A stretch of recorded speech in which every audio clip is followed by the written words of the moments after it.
Good morning. In today's tutorial session, we will be covering Tutorial 5 of CZ2004.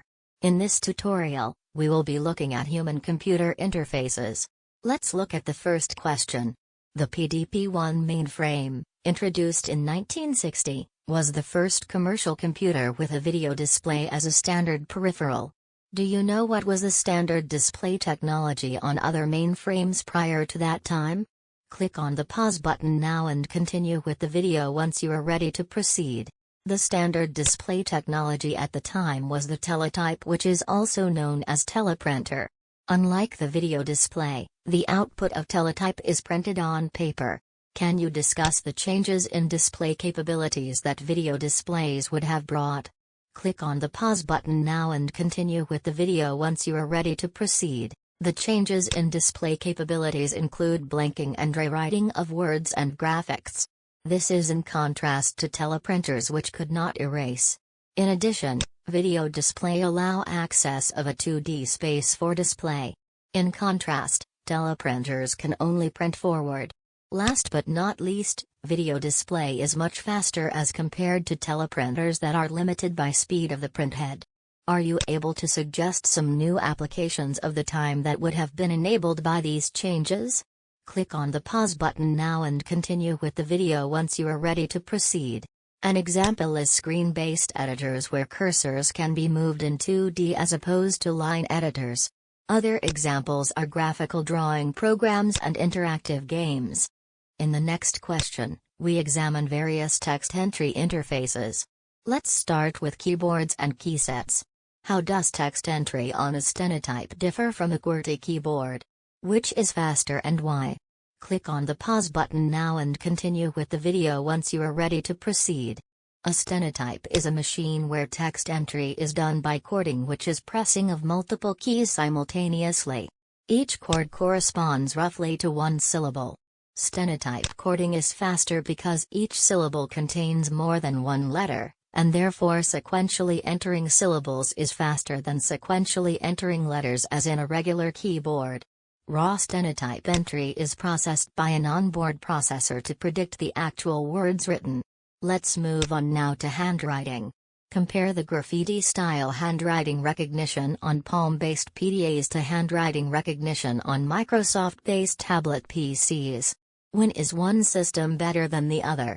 Click on the pause button now and continue with the video once you are ready to proceed.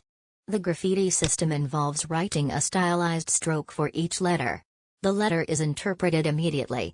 The handwriting recognition on tablet PCs is based on natural handwriting and interpreted in chunks. The graffiti system requires very little space, and users can write letters in the same location on a small device.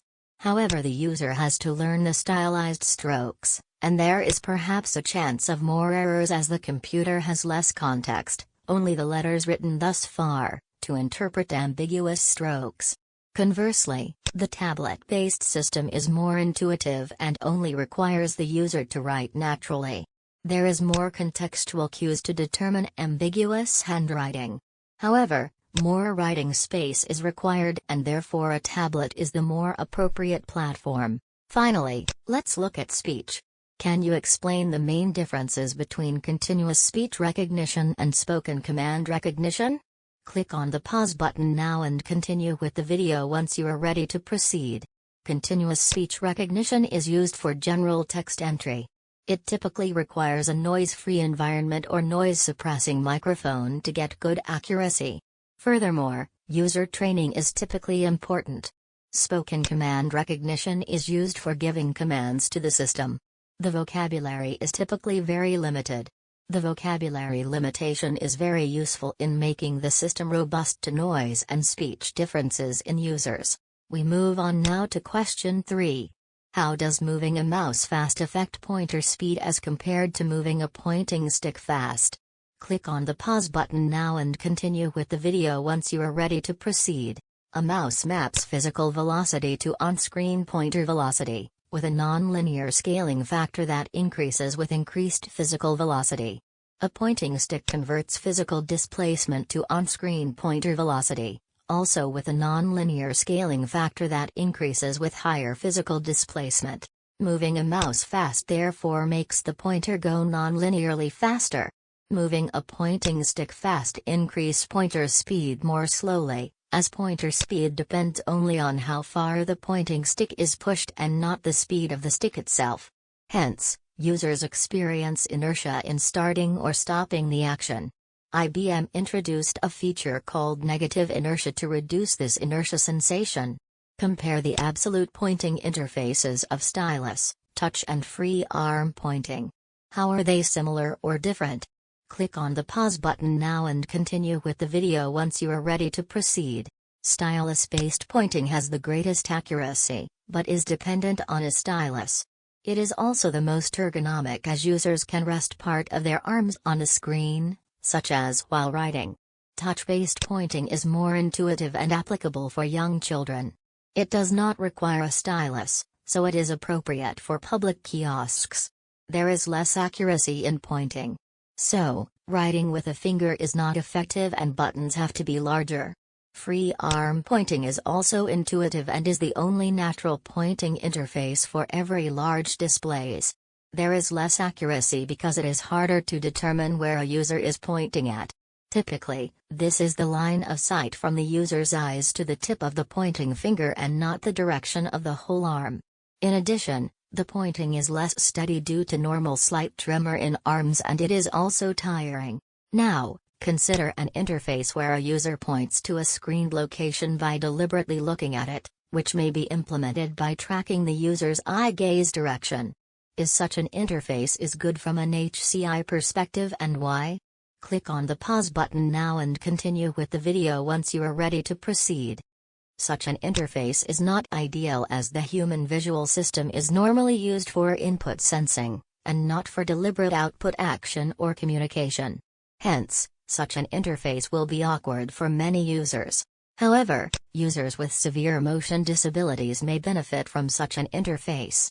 Separately, an interface which automatically determines where a user is looking at is fine, as long as there is no assumption that the user is making a deliberate action by looking. Let's move on now to question 4. Can you describe the display spatial characteristics of physical size, aspect ratio, spatial resolution and viewing angle? Click on the pause button now and continue with the video once you are ready to proceed. Physical size of a display is typically specified in terms of the diagonal length of the display. Aspect ratio is the ratio of the width to the height. Spatial resolution is specified by the number of pixels horizontally and vertically. Viewing angle is the widest angle deviation from the perpendicular direction such that the display quality still remains acceptable. Do you know what factors does the display field of view depend on, and why? Click on the pause button now and continue with the video once you are ready to proceed. The display field of view is the horizontal and vertical angles covered by the display from the user's perspective. It depends on the size and aspect ratio of the display, as well as the distance of the user from the display. Bigger display size and smaller user distance would directly increase the angular coverage of the display. Aspect ratio is important because the human visual field is roughly 200-degree horizontal and 120-degree vertical. So, the appropriate aspect ratio is needed for greater immersion. Do you know what is brightness and black level?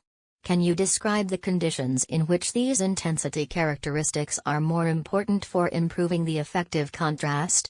Click on the pause button now and continue with the video once you are ready to proceed.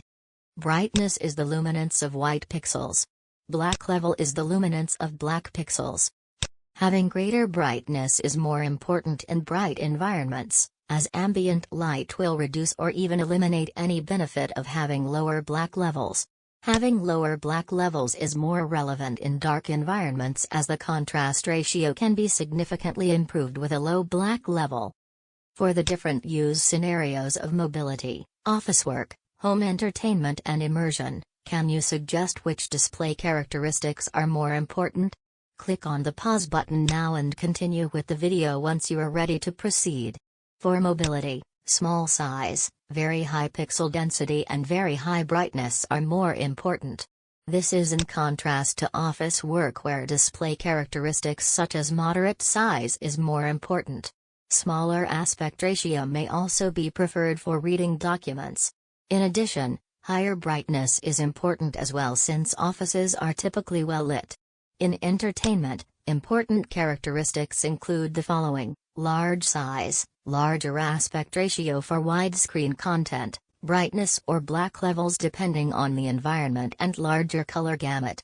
Finally, for immersion, the following list of display characteristics are more important: very large size or close-up viewing, low black levels due to illumination-controlled environment, and larger color gamut. We have now come to the last question of the tutorial. Can you discuss the different types of haptic technology ranging from force feedback to 3D haptics? Click on the pause button now and continue with the video once you are ready to proceed. What is haptics? Haptics is the science of applying tactile sensation to human interaction with computers. A haptic device is one that involves physical contact between the computer and the user, usually through an input or output device such as a joystick or data gloves, that senses the body's movements. Vibration cues, sometimes marketed as force feedback, provide simple tactile feedback. Examples are mobile phones, tactile mouse which gives out vibrations when it goes over borders of GUI elements. Other examples are gaming interfaces such as joysticks and game pads. 3D haptics enable tactile sensation of virtual 3D shapes. They employ resistive force implemented either by air bladders or actuators. Examples include data gloves and pen-based devices. Can you describe motion cueing techniques in motion simulation? Click on the pause button now and continue with the video once you are ready to proceed. This figure shows an example of a driving simulator, which is a type of motion simulation. Long accelerations are simulated by tilt to align virtual force with real gravity. Short accelerations are simulated by acceleration onset cueing, where initially there is a faithful acceleration by the simulator, followed by a gradual and imperceptible return to the neutral position. Can you name the primary human senses utilized in haptics and motion simulation?